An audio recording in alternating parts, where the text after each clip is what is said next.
ये लड़का कहाँ का रहने वाला था? नासिक। उसके फैमिली को इन्फॉर्म कर दो। जी सर। सर पूरे कमरे की तलाशी ले ली और बॉडी को भी चेक किया है, लेकिन सुसाइड नोट नहीं मिला है। बॉडी को पोस्टमार्टम के लिए भेज दो। अच्छा, बॉडी को किसने देखा था सबसे पहले? सर मैंने। सर रवि रूममेट था मेरा। कल रात जब लैपटॉप में मूवी देख रहा था मैं तो। अरे यार तू फिर से यहाँ पे फिल्म देखने लग गया है। कल एकता मैम मेरा टेस्ट लेने वाली है, तू बाहर जा, मुझे पढ़ाई करनी है। यार हमेशा पढ़ाई करनी है, ठीक है मेरे नाम का पढ़ लेना तू। जा रहा हूँ मैं। तो आप रात भर हॉल में थे, रूम में नहीं गए? सर रूम में तब जाता जब वो दरवाज़ा खोलता। रात को 2:30 बजे जब मूवी खत्म हुई तो मैंने दरवाज़ा नॉक किया, उसको आवाज़ भी लगाई, लेकिन उसने दरवाज़ा नहीं खोला तो मैं बाहर हॉल में ही सो गया। फिर सुबह क्या हुआ? मैं विंडो से देखने गया कि वो दरवाज़ा क्यों नहीं खोल रहा है। जब मैंने विंडो से देखा तो वो पंखे से लटका हुआ था। सर मैंने सरला मैम को इन्फॉर्म किया।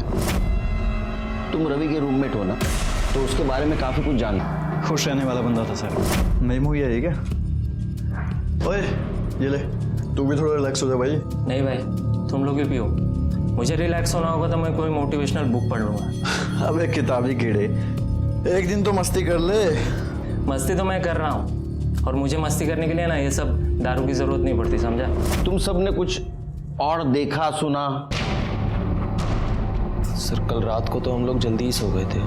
सुबह जय की 7 बजे चिल्लाने की आवाज़ सुनी तो उठे और देखा तो। तुम दोनों कहाँ थे? सर हम लोग रात को अपने रूम में ही थे, और सर हम लोग भी जल्दी सो गए थे। सच बोल रहे हो? हो सर।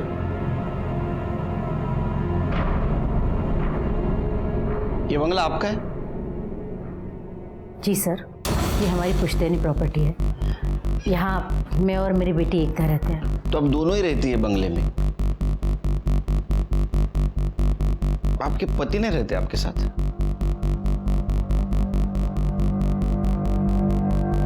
नहीं सर, हम लोग 5 साल से अलग रहते हैं। हमारा डिवोर्स केस फाइल हो चुका है और अभी तक फाइनल नहीं हुआ। इस बंगले में आप कोचिंग भी लेती है, पीजी भी रखे है, फाइनेंशियल प्रॉब्लम है आपको? नहीं सर, एकता टीचर है और पढ़ाई के साथ साथ वो सोशल वर्क भी करना चाहती है। इसीलिए हमने सोचा क्यों ना बाहर गांव से आने वाले ज़रूरतमंद बच्चों के लिए रहना, खाना और ट्यूशन की सस्ते में व्यवस्था की जाए। रवि उन्हीं बच्चों में से एक था। गरीब घर से था लेकिन बहुत इंटेलिजेंट था। जय ने बताया आज कुछ टेस्ट लेने वाली थी आप? उसने कहा कि कल एकता मैम टेस्ट ले रही है। जी टेस्ट? हाँ, जिसकी वजह से रवि प्रेशर में था। नहीं सर, मैं तो कोई टेस्ट नहीं लेने वाली थी। अच्छा, इसका मतलब रवि ने जय से झूठ बोला होगा। सर किसने किसको क्या बोला मुझे नहीं मालूम, पर मैं कोई टेस्ट नहीं लेने वाली थी।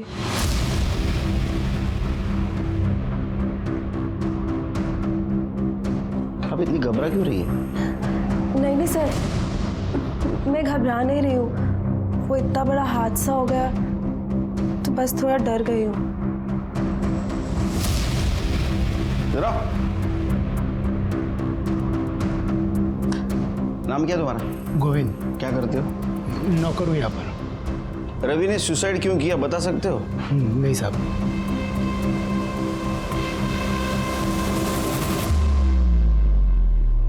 नमस्कार, मैं सीनियर इंस्पेक्टर सुनील केलकर। जब मेरी पोस्टिंग माटुंगा के पुलिस स्टेशन में थी, रवि का यह केस मेरे पास आया। ऊपर से आत्महत्या लगने वाला ये केस अपने आप में बहुत सारे संगीन राज छुपाए बैठा था, जिसे देखकर मैं हैरान हो गया। चिरके, मुझे सब लोग तो नॉर्मल लगे, सिवाय उसका रूममेट जय, निखिल और देवेश। वो काफी घबराए हुए लगे। क्या वजह हो सकती है उनकी घबराने की? एक काम करो, उनका मोबाइल डाटा चेक करो, पता चलेगा। ठीक है सर। वैसे सर वो रवि के फ़ोन को चेक किया है, लेकिन उसके फ़ोन में कुछ मिला नहीं है सर। और सर सबसे अजीब बात, उसके फ़ोन में ना तो कोई फ़ोटो है, ना कोई वीडियो, ना कोई टेक्स्ट मैसेज। फ़ोन पूरी तरह से खाली है उसका। पूरी तरह से खाली है? मतलब हमारे काम की कोई चीज़ हो सकती है। आत्महत्या की वजह? एक काम करो, उसका मोबाइल डाटा रिकवर करो। ठीक है सर, रवीचे आई वडील आलेत।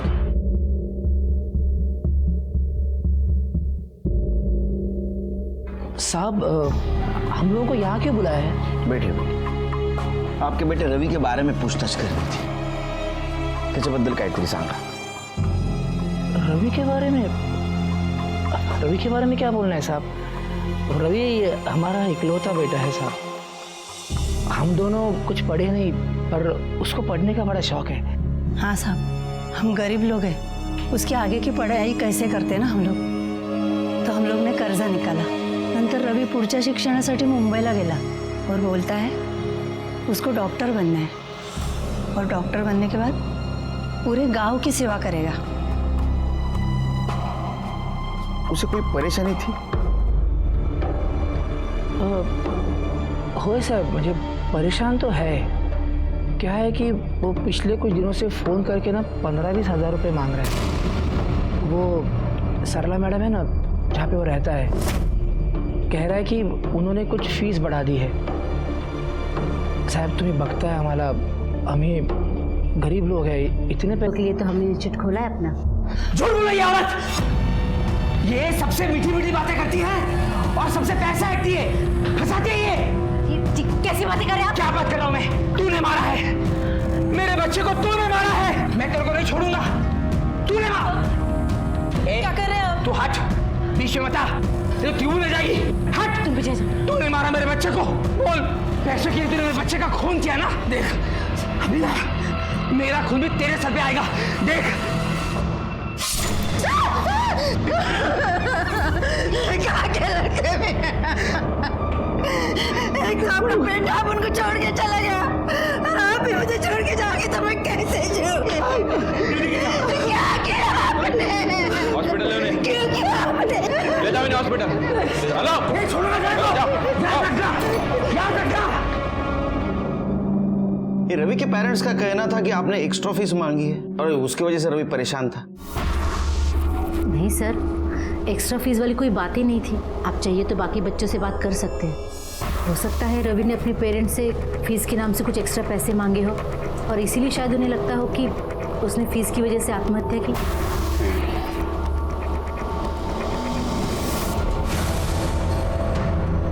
काफी परेशान लग रही है आप। छुपा रही है हमसे कुछ?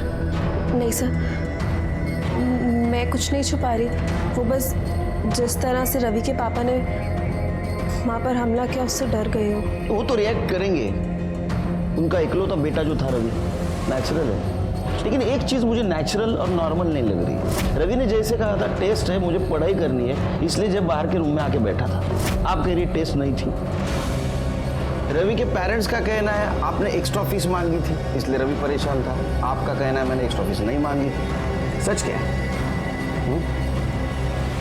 सच बताइए, ये तो अंदर करना पड़ेगा।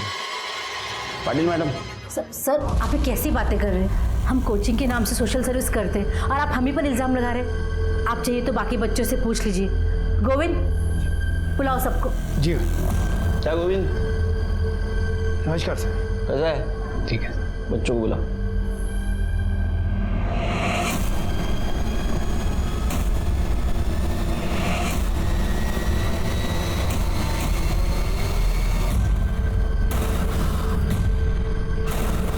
आप जाएंगी? जी। मुझे बात करनी है अकेले में।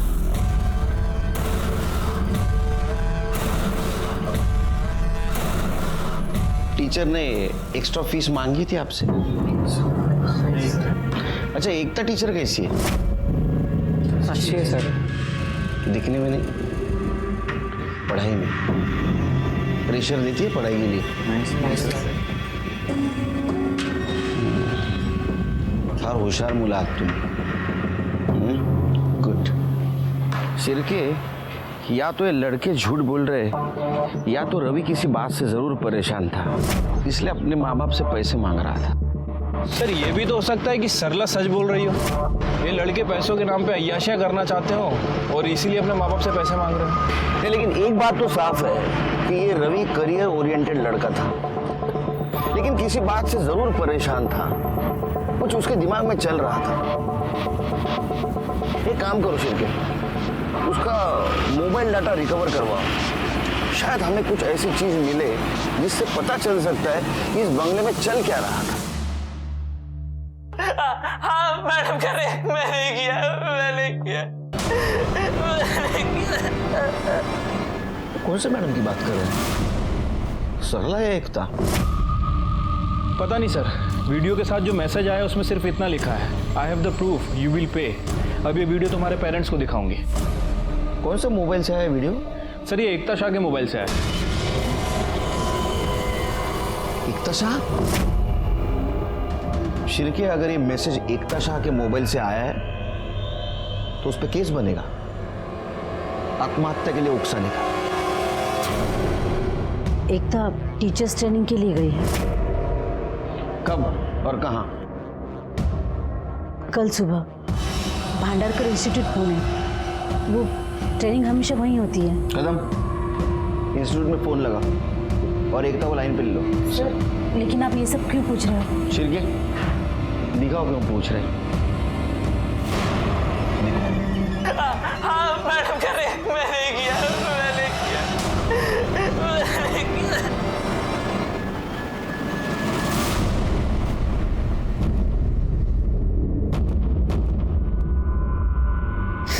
क्या किया एकता ने? अच्छा, तो ये वीडियो भी एकता ने बनाया। तो ये तो पता चला होगा आपको कि रवि किस मैडम के बारे में बात कर रहा है।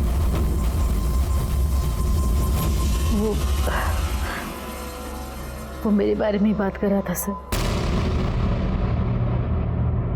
3 अप्रैल को जब एकता घर आई तो रवि, तुम माँ के रूम में क्या कर रहे थे? रवि, रवि, माँ, माँ,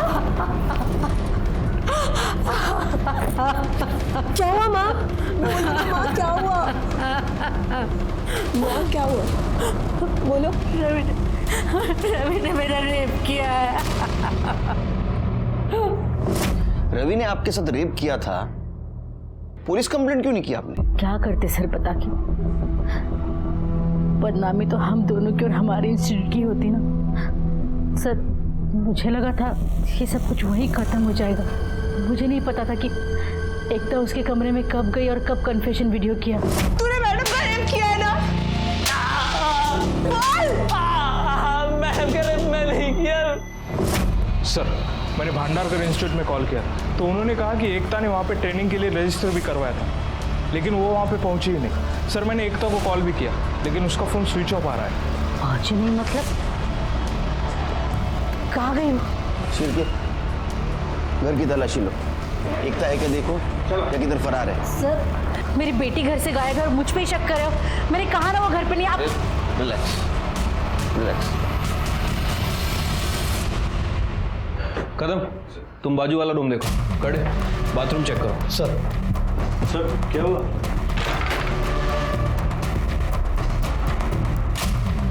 सर बाथरूम में कोई नहीं। सर उस रूम में भी कोई नहीं। तुम लोग इतना घबरा क्यों रहे हो? सर वो आप एकदम अचानक से आ गए तो। एकता कहाँ है? सर हमें कैसे पता होगा? नहीं पता हमें। चलो।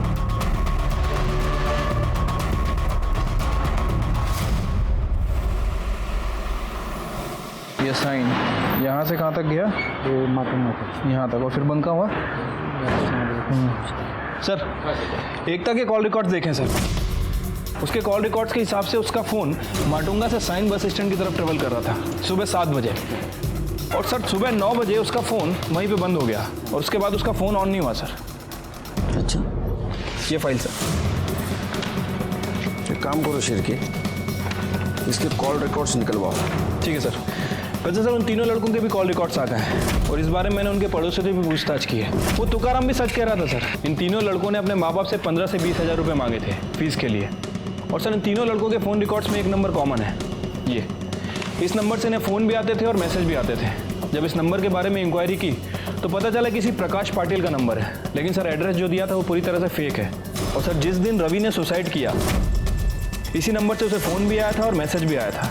रवि ने मरने से पहले अपने बाप तुकाराम से बात की, तुकाराम के बाद रवि के फ़ोन पर मैसेज आया और उसके बाद रवि ने सुसाइड किया, और तब से लेके अभी तक यह नंबर अभी तक एक्टिव नहीं हुआ सर। इसका मतलब ये तीनों लड़के हमसे झूठ बोल रहे थे। शिरके, तीनों को उठा के ले गया।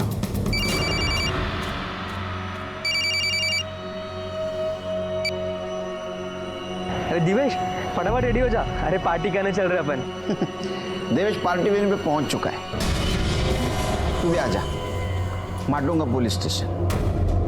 हाँ 30 मिनट से ऊपर टाइम नहीं लेना, नहीं तो पार्टी रास्ते पे होगी, समझा?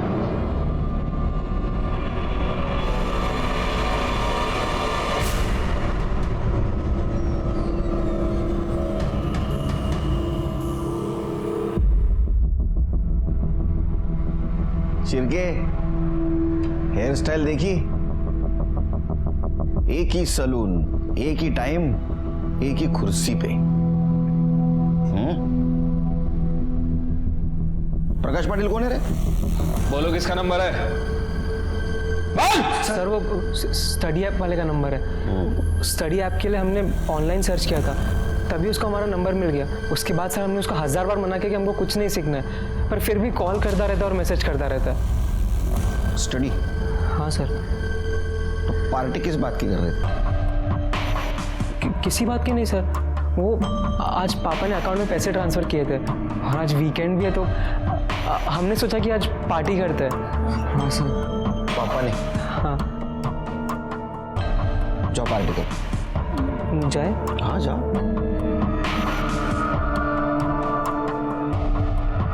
शिरकी सर इनके बैंक डिटेल्स निकालो, झूठ बोल रहे हैं हमसे, छिपा रहे कुछ तो भी।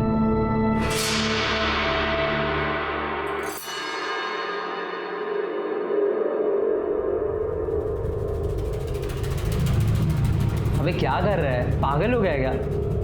थोड़ा बैठ और चिल मारना, छोड़िए सब। यार बैठ। तुम लोगों को यहाँ पे रहना रहो, लेकिन मैं यहाँ नहीं रह सकता। जब से साला रवि ने इस पंखे पे लटक के अपनी जान दी है ना, मुझे इस रूम में घुसने से भी डर लगता है। क्या पता साले की आत्मा यही बगल में बैठी हो। नहीं, मैं यहाँ नहीं रह सकता। और ऊपर से सर पूना जाने वाली थी? पूना कैसे जाने वाली थी? बस से, ट्रेन से? सर एकता हमेशा साइड से बस पकड़ती थी पूरा जाने के लिए। सरला, ये लोग क्या कह रहे हैं? एकता हमें छोड़ के चली गई, लेकिन ये कैसे हो सकता है? कुछ बोलो सरला। आप कौन? सर मैं एकता का फादर। सर एकता के कातिल को ढूंढ निकालिए सर, वो मेरा सब कुछ थी सर, उसके अलावा मेरा कोई नहीं। सरला के साथ तो सब खत्म हो चुका है, कब का। ये एकता ने रवि के कन्फेशन का वीडियो बनाया कि उसने सरला का रेप किया है, और उसके बाद में रवि ने सुसाइड कर लिया, और जिसने वीडियो बनाई उस एकता का भी मर्डर हो गया। बॉडी वडाला में मिली, इसका मतलब वो पूना नहीं गई, ये कंफर्म है। सिर्फ एक काम करो, एकता का पीएम रिपोर्ट आने के बाद उसका मर्डर लोकेशन और तुकाराम का लोकेशन मैच होता है कि देखो। क्या ऐसा तो नहीं तुकाराम ने बदले की भावना में एकता को मारा हो? ठीक है सर, एक मिनट। हेलो, अच्छा कब की बात है?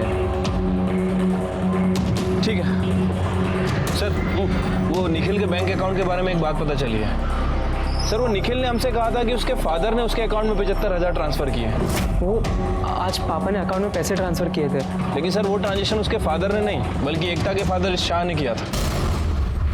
हाँ सर, और उसके एक दिन पहले एक बार और 75,000 रुपये ट्रांसफ़र किए गए, और वो ट्रांजेक्शन भी शाह ने किया था। टोटल 1.5 लाख रुपये सर। शिरके मुझे पहले से लग रहा था ये लड़का झूठ बोल रहा है।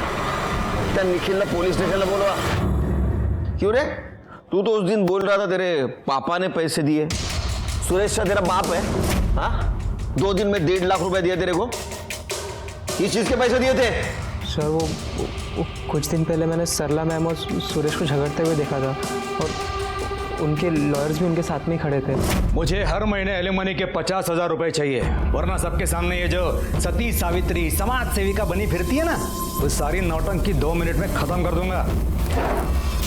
लालच में तुम्हारा दिमाग खराब हो गया है, इसलिए कुछ भी बकवास किए जा रहे हो। अरे मुझे तो अपने आप पे शर्म आती कि मैंने तुम्हारे जैसे आदमी के साथ शादी की। ये डायलॉग बाजी किसी और के सामने, मुझे मालूम है तो कितनी शरीफ है।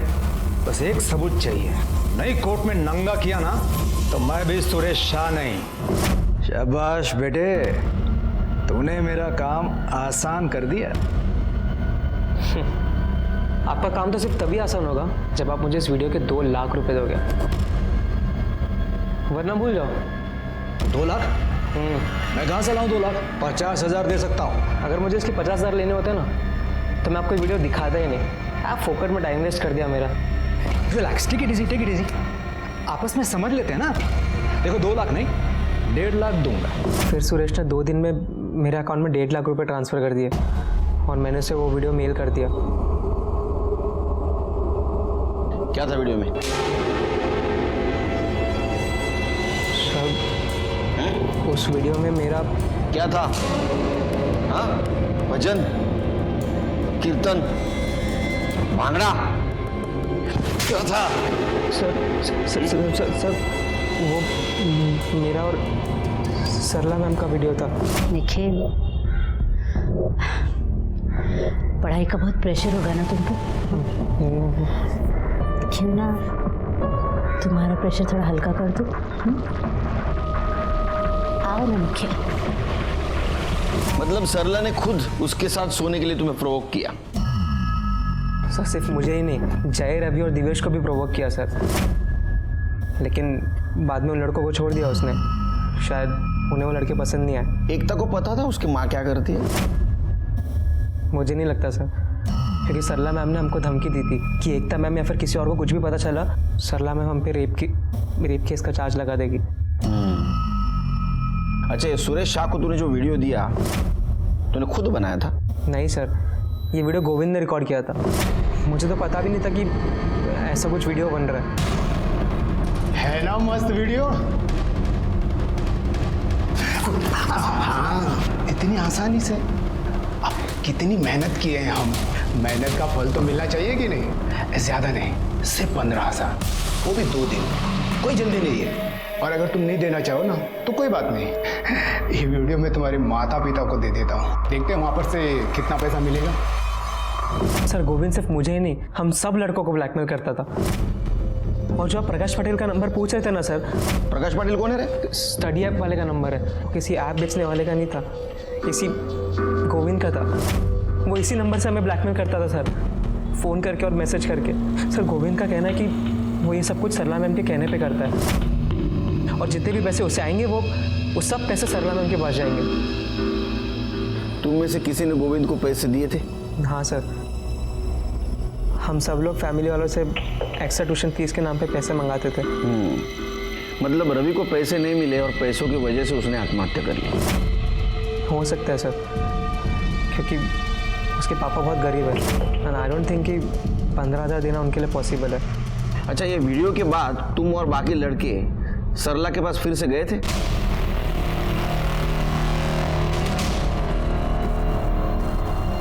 कितनी बार? सर अरे कितनी बेड़ा? सब गिनती याद नहीं है सर। जितनी बार उन्होंने बुलाया उतनी बार हम लोग गए थे। मैंने उन लड़कों के साथ रिलेशनशिप बनाया क्योंकि वो अडल्ट थे। मैंने कोई क्राइम नहीं किया। नहीं, बिल्कुल, ये आपने क्राइम नहीं किया, लेकिन गोविंद के साथ उनका वीडियो बनाकर पैसों के लिए उन्हें ब्लैकमेल किया, ये क्राइम किया। मैंने ऐसा कुछ नहीं किया सर। किसने बताया आपको? इसने बताया आपको? ये झूठ बोल रहा है सर। मैंने ऐसा कुछ भी नहीं किया। वीडियो बनाएगा मेरा, ब्लैकमेल करेगा मुझे। झूठ नहीं है साहब, सच कह रहा हूँ मैं। इन्होंने कहा वीडियो बनाओ, नहीं तो नौकरी से निकाल दूंगी। इन्होंने कहा साहब, झूठ बोल रहा है। कहने पर किया साहब, इन्हीं के कहने पर किया। सर, प्रकाश पाटिल के नाम पर जो फ़ोन लिया गया था वो इस गोविंद के कमरे में मिला है, और इस फ़ोन में वो वीडियो, वो फोटो सब कुछ है, और वो मैसेजेस भी हैं जो उन 3 लड़कों को ब्लैकमेलिंग के लिए भेजे गए थे। देखो बेटा गोविंद, ये शिरके है ना, मार मार के आधा बना देगा। उससे पहले पूरी सच कहानी सुना दे, समझा? तूने मैसेज भेजा था?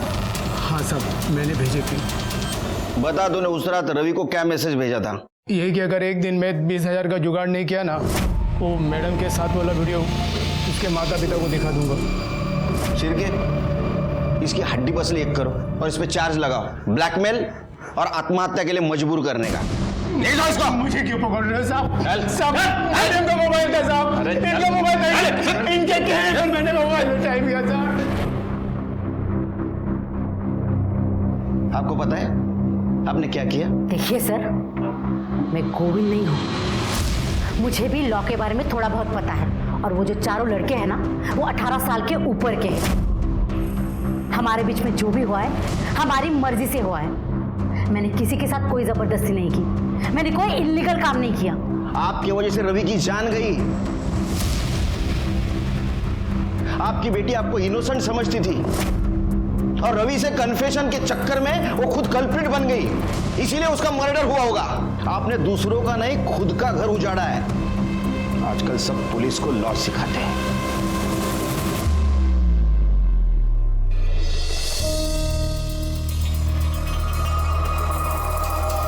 सर, एकता की पोस्टमार्टम रिपोर्ट।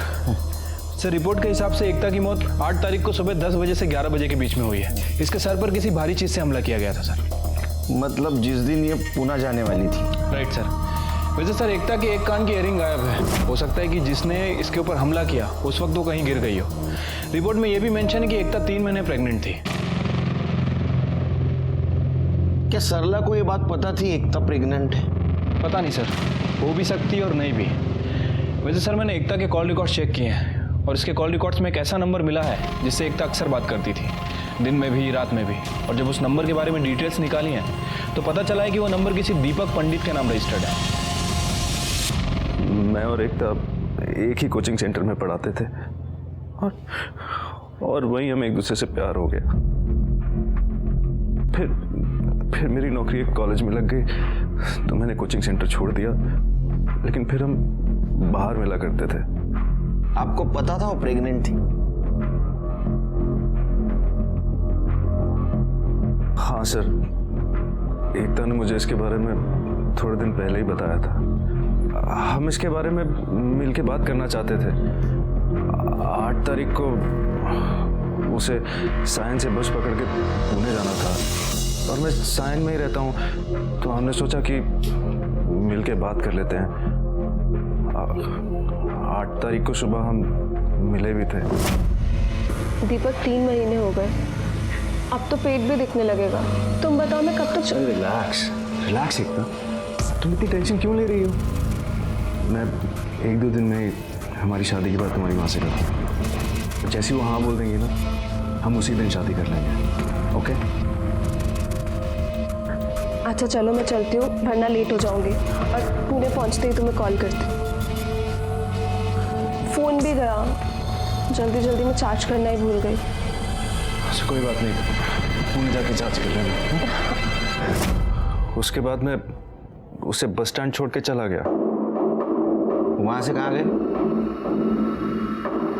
वहां से मैं सीधा कॉलेज चला गया था सर, और वहां जाके मैंने उसे बहुत बार फ़ोन ट्राई किया मगर उसका फ़ोन स्विच ऑफ आ रहा था। मुझे लगा शायद चार्ज करना भूल गई होगी। फिर सोचा एक बार मुंबई वापस आ जाएगी तो बात कर लेंगे, मगर वो तो वापस आई नहीं सर। बस अगले दिन उसके मर्डर की खबर मैंने न्यूज़पेपर में देखी। तो तू एकता के घर पे भी नहीं गया, हमारे पास भी नहीं आया, यही प्यार था तेरा? रवि, जो कि लालच और हवस का शिकार हुआ था, जिन पर उसने भरोसा किया उन्होंने उसे धोखा दिया। ये रवि का तो केस सॉल्व हो गया, लेकिन एकता के केस में हमारे पास जो सस्पेक्ट था उसके खिलाफ हमारे पास ठोस एविडेंस नहीं था। दीपक के अलावा एकता की जिंदगी में बाहर का कोई इंसान नहीं था जिसके पास उसके मर्डर का मोटिव हो। इसलिए हमने सरला और सुरेश को खंगालने का डिसीजन लिया। आप क्यों मेरे पीछे हाथ धोकर पड़े? भला मैं क्यों मारूंगी अपनी बेटी को? क्योंकि आपने झूठ बोला आपके साथ रेप हुआ है, बल्कि आपने रवि और उसके दोस्तों को यूज किया। हाँ करती थी, तो एकता को इसके बारे में कुछ भी पता नहीं था। उल्टा वो मेरे लिए अपने बाप से लड़ गई थी। मतलब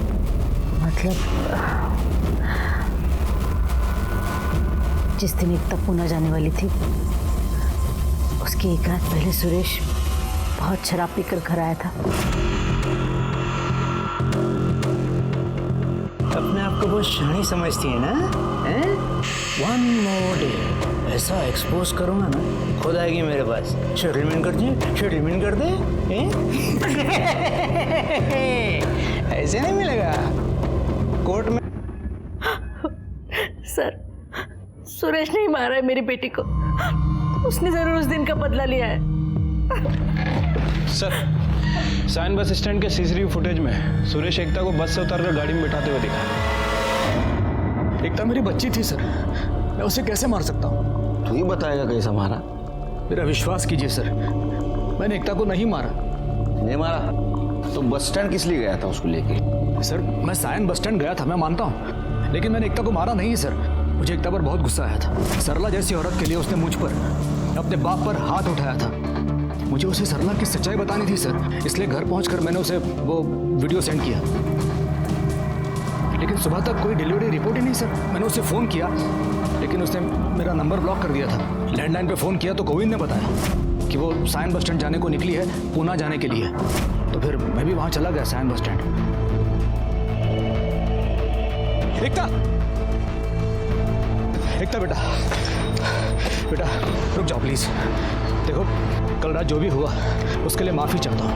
आई एम सॉरी बेटा, एक बार आखिरी बार मेरी बात मान लो। मुझे आपसे कोई बात नहीं करनी। एकता, एकता ऐसा मत करो प्लीज़। देखो कुछ बहुत ही इम्पोर्टेंट मैं तुम्हें दिखाना चाहता हूँ, कुछ बहुत इम्पोर्टेंट है। प्लीज़ बेटा। मैं उसे वहाँ से दूर लेके गया और सरला और निखिल का वीडियो दिखाया। नहीं पापा, माँ ऐसा नहीं कर सकती।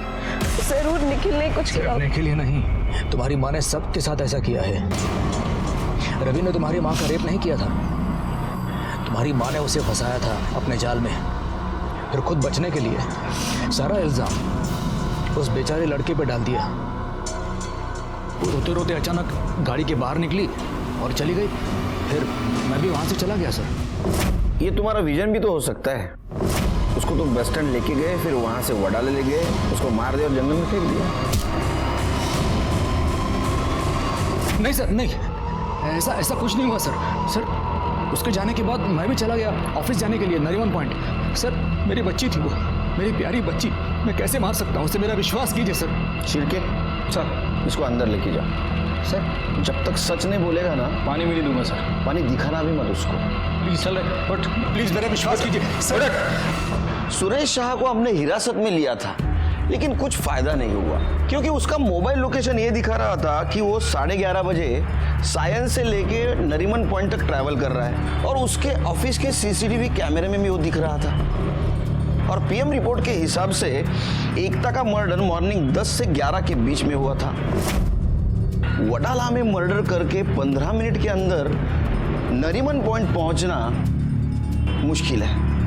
एकता के इस मर्डर केस में हम डेड एंड तक पहुंचे थे, तभी एक बात मुझे सूझी।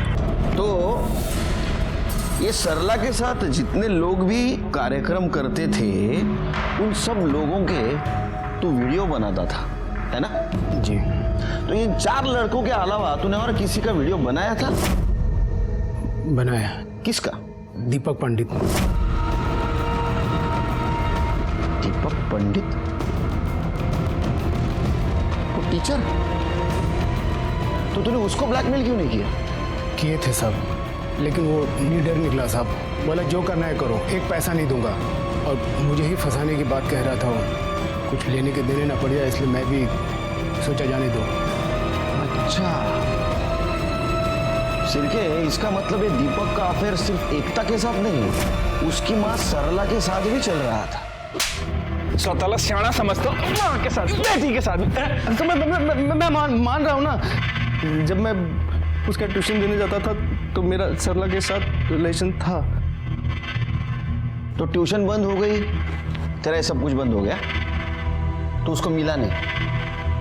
मिला ना, लेकिन मेरा उसके साथ कोई अफेयर शफेयर का लफड़ा नहीं था। मैंने डिसाइड कर लिया था कि मुझे एकता से शादी करनी है। मैंने सोच लिया कि ये सब काम मैं छोड़ दूंगा। देखा सिरके, कितना जेंटलमैन आदमी है ये। ईमानदार। चल सुना, ईमानदारी की कहानी सुना। उस दिन एकता को बस में बिठाने के बाद मैं सरला से बात करने गया, मगर वो मेरी बात सुनते ही चिल्लाने लग गई। यहाँ मेरे साथ रिलेशनशिप रख रहे हो और वहाँ मेरी बेटी को प्रेग्नेंट कर दिया और मुझे भनक तक नहीं पड़ने दी, और ऊपर से चाहते हो कि मैं तुम्हारी और एकता की शादी को परमिशन दूं? कतई नहीं। हाँ, तुम्हारी परमिशन इसलिए जरूरी है क्योंकि तुम उसकी माँ हो। और ऐसे क्या चिल्ला रही हो? हाँ? तुम नहीं जानती थी कि ये रिलेशनशिप क्या है? बंद करो ये फालतू का नाटक। मुझे तुम्हारे साथ अब कुछ नहीं करना है।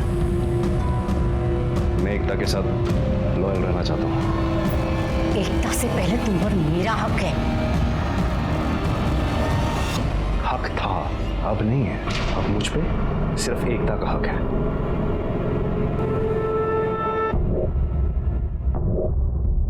अच्छा, तो फिर एक आखिरी बार, फिर तुम्हें जहाँ जाना है वहां तुम चले जाओ।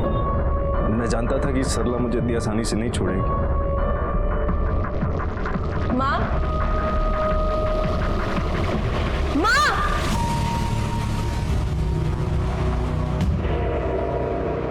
चुप। और माँ, आप क्या कर रही थी? आप क्या आप नहीं जानती कि मैं इससे प्यार करती हूँ, शादी करना चाहती हूँ इससे? तू आज इससे प्यार करती है ना? मैं इसके साथ रिलेशनशिप में तब से हूँ जब से तूने सोचा भी नहीं था। मतलब पापा बिल्कुल ठीक है। आप मेरे स्टूडेंट्स के साथ, स्टूडेंट्स तो छोड़िए, आपने मेरे बॉयफ्रेंड तक को नहीं छोड़ा। और तुमने जब मुझे प्रपोज किया था तब से तुम मेरी माँ के साथ। एकता प्लीज एक बार मेरी बात सुन लो। एकता, चले जाओ यहाँ से और आइंदा मुझे अपनी शक्ल मत दिखाना। मैंने आज से पहले एकता को कभी इतने गुस्से में नहीं देखा था। मैंने उसका बहुत दिल दुखाया सर। मैं जानता था कि वो मुझे कभी माफ़ नहीं करेगी। फिर मैंने सोचा शायद टाइम के साथ साथ सब ठीक हो जाएगा, मगर मुझे वो मौका ही नहीं मिला। क्या प्रूफ है तू वहां से निकला था? हाँ, अरे ऐसा भी तो हो सकता है कि तेरे को एकता ने देख लिया उसके माँ के साथ, तुझे लगा अब अपनी बदनामी हो जाएगी, तूने एकता को मार दी। सर मेरे पास कोई प्रूफ नहीं है, लेकिन मैं एकता को मार नहीं सकता सर। मैं उससे बहुत प्यार के पंछी, बहुत होगी तेरी कहानी। पिछली बार भी यही सुनाया था, सब झूठ है। सच कहानी क्या है ना, लिख के रख, और तेरे को सुना नहीं हो मुझे बुला, तब तक यही बैठने का। कर ले इधर बसून ठेवायला। हो सर।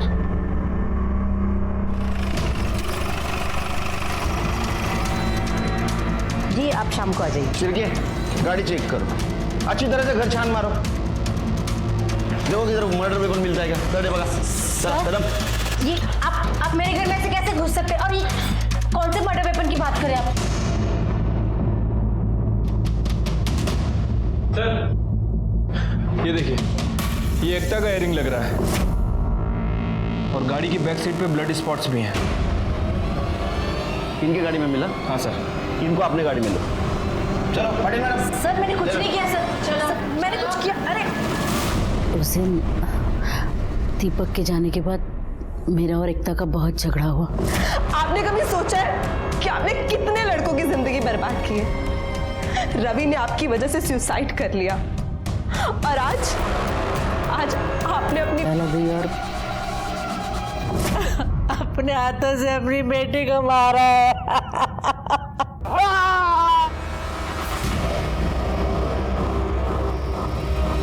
आसपास पता कर, कोई इस लड़के को जानता है क्या? कल शाम जब मैं यहाँ से जा रहा था तो इसको देखा था, इसके साथ एक और लड़का। रवि और एकता को मौत से पहले आने वाले गुनाह की दस्तक जरूर मिली थी, लेकिन उसने उसे अनसुना कर दिया था। सरला का रवि के साथ संबंध रखना और उनकी वीडियो को लेकर गोविंद का ब्लैकमेल करना, ये दोनों रवि के लिए दस्तक थी। सरला का एकता को हमारे यहाँ आने से रोकना, ये एकता के लिए दस्तक थी, लेकिन दोनों ने उसे अनसुना कर दिया। अगर वो उसे पहचान पाते तो शायद वो जिंदा रहते। लेकिन ये कहना बहुत आसान है कि अगर ऐसा होता तो, वैसा होता तो, लेकिन सच मानिए तो जिंदगी और मौत के बीच में सिर्फ एक दस्तक का फासला है, उसे पहचानना बहुत जरूरी है। इसी के साथ मैं सीनियर इंस्पेक्टर सुनील केलकर आप सबसे विदा लेता हूँ। फिर मिलेंगे अगले एपिसोड में, तब तक के लिए सतर्क रहिए।